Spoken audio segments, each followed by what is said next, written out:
నేటి నుంచి assembly governor ప్రసంగంతో budget సమావేశాలు ప్రారంభం. ఏర్పాట్లపై స్పీకర్ అయ్యన్న పాత్రుడు సమీక్ష. ఎమ్మెల్యేల పిఎలకు పాసులు లేవు. భద్రతపై ప్రత్యేక దృష్టి పెట్టాలని ఆదేశం. తొలి రోజు ఉదయం 9:30కే సభ్యులందరూ హాజరు కావాలి. 28న బడ్జెట్ ప్రవేశపెట్టనున్న ఆర్థిక మంత్రి పయ్యావుల.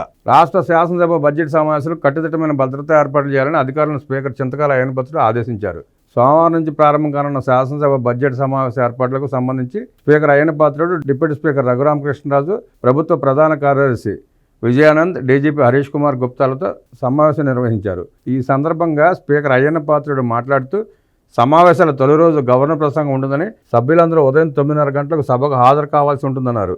బడ్జెట్ సమావేశాలకు ఎమ్మెల్యేలు, అధికారుల వ్యక్తిగత సహాయకులకు పిఏ పాసులు జారీ పోవడం లేదు. అందువల్ల వారికి ప్రవేశం ఉండదు. సభ్యులు సహకరించాలని విజ్ఞప్తి చేస్తున్నాం. ముఖ్యమంత్రిని కలిసే సందర్శకులు, ప్రతినిధులను శాసనసభ ప్రాంగణంలో అనుమతించరు. వారు ముఖ్యమంత్రి కార్యాలయంలోనే భేటీ కావాలని స్పీకర్ సూచించారు. శాసనసభ భద్రతపై ప్రత్యేక దృష్టి పెట్టాలని, అందరూ పోలీస్ శాఖకు సహకరించాలని కోరారు. సమావేశాల సమయంలో కట్టుదిట్టమైన భద్రతా చర్యలు తీసుకోవాలని సంబంధిత అధికారులకు స్పీకర్ ఆదేశాలు జారీ చేశారు. అనంతరం మీడియా పాయింట్ కొత్తగా నిర్మిస్తున్న క్యాంటీన్ను స్పీకర్ అయ్యన్న పాత్రుడు స్వయంగా పరిశీలించి తగు సూచనలు చేశారు. ఈ సమావేశంలో ఆర్థిక శాఖ మంత్రి పయ్యావుల కేశవ్, శాసనసభ కార్యదర్శి జనరల్ ప్రసన్న కుమార్ సూర్యదేవర, ఇతర అధికారులు, సిబ్బంది పాల్గొన్నారు. ఉభయ సభలను ఉద్దేశించి గవర్నర్కు గార్డ్ ఆఫ్ ఆనర్ అనంతరం సీఎం చంద్రబాబు ఆయనకు స్వయంగా స్వాగతం పలకనున్నారు.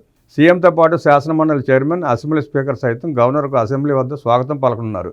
ఆ తర్వాత అసెంబ్లీలో ఉభయ సభలను ఉద్దేశించి గవర్నర్ ఎస్ అబ్దుల్ నజీర్ సందేశం చదివి వినిపించనున్నారు.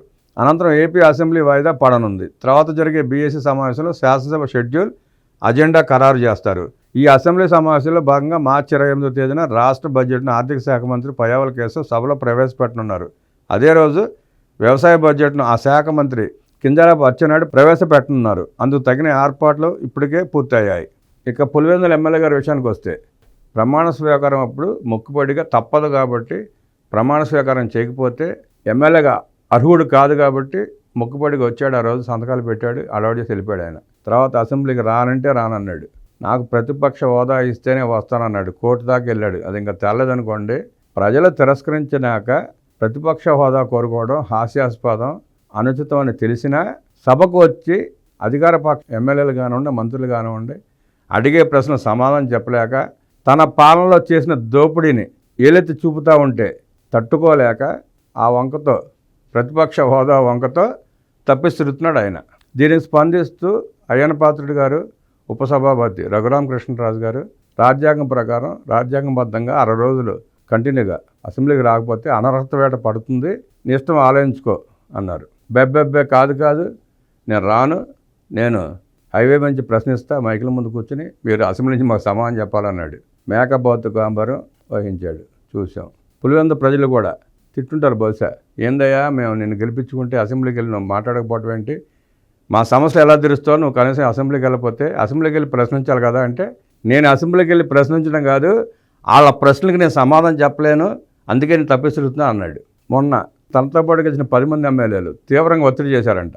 మేము మా అసెంబ్లీ నియోజకవర్గాల్లో మొహాలు చూపించుకోలేకపోతున్నాం, ప్రజలు మా వెనకాల పడుతున్నారు, అసెంబ్లీకి మీరు ఎందుకు వెళ్ళట్లేదని అడుగుతున్నారు, అసెంబ్లీకి వెళ్ళి ఎందుకు చర్చించరు, ఎందుకు ప్రశ్నించరు, సమస్యలు ఎందుకు లేవనెత్తున్నారని చెప్పి గట్టిగా నిలదీయడంతో ఆ 10 మంది వచ్చి, బాబు నువ్వు అసెంబ్లీకి వస్తావా రావా, నువ్వు రాకపోతే చెప్పు, మేము బయటికి వెళ్ళిపోతాం, మేము అసెంబ్లీకి వెళ్ళటమే అనర్హత వేయించుకుని ఉప ఎన్నికల్లో గెలిచే పరిస్థితి మాకు లేదు అని చెప్పి వాళ్ళంతా గొడవ చేయడంతో మనం వెళ్ళకపోతే ఈ 10 మంది జారిపోయేటట్టున్నారని, ఆ 10 మందిలో ఒక్కళ్ళే మిగిలేటట్టున్నారు. ఆయన పక్కన 9 మంది జారిపోతారు.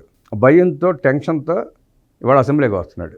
60 రోజులు కంటిన్యూగా హాజరు కాకపోతే అనర్హత వేట పడుతున్న ఉద్దేశంతో ఇవాళ ప్రశ్నోత్తరాలు ఏముండవు. అధికార పార్టీ కానివ్వండి, మిగతా రాజకీయ పక్షాలు కానివ్వండి, ప్రశ్నించే అవకాశం లేదు. ఈయన్ని గవర్నర్ గారు ప్రసంగం అవగానే సభ వాయిదా పడుతుంది. ఇవాళ అసెంబ్లీకి హాజరయ్యి సంతకం చేసి వెళ్ళిపోతే మళ్ళీ 60 రోజులు కదా, అప్పుడు సంగతి అప్పుడు చూసుకుందాం అనుకున్నాడు ఆయన. ఇలాంటి చావుతుల తేటలు బాగుంటాయి. జగన్మోహన్ రెడ్డి పార్టీ నాయకులు, కార్యకర్తలు, పేటీఎం కూలీలు పెద్ద ఎలివేషన్లు ఇస్తారు, మావాడు పులి అని. నేను అక్కడ కామెంట్ చూసా, అది పులి కాదురా మచ్చల పులి అని. అంటే పులి రంగు వేసుకుని దానిపైన గీతలేసి తిరుగుతున్నాడు అనమాట. అది దాని ఉద్దేశం. రేపు కూడా అసెంబ్లీకి వచ్చి ఇవాళ వాయిదా పడుతుంది, ప్రశ్నోత్తరాలు మొదలవుతాయి, బడ్జెట్ ప్రవేశపెట్టబోతున్నారు. ఈ సమావేశాలు జరిగిన రోజులు ప్రతిరోజు అసెంబ్లీకి వచ్చి పొద్దు నుంచి సాయంకాలం దాకా కూర్చుని నువ్వు ప్రశ్నిస్తే అప్పుడు నిన్ను పులి అని ఒప్పుకునే పరిస్థితి కనీసం మీ పేటీఎం కూలీలుగానే ఉంటుంది. జగన్ రెడ్డి గారు అసెంబ్లీకి రండి, ప్రశ్నించండి. నేను మచ్చల పులిని కాదు పులిని అని చెప్పి నిరూపించుకోండి.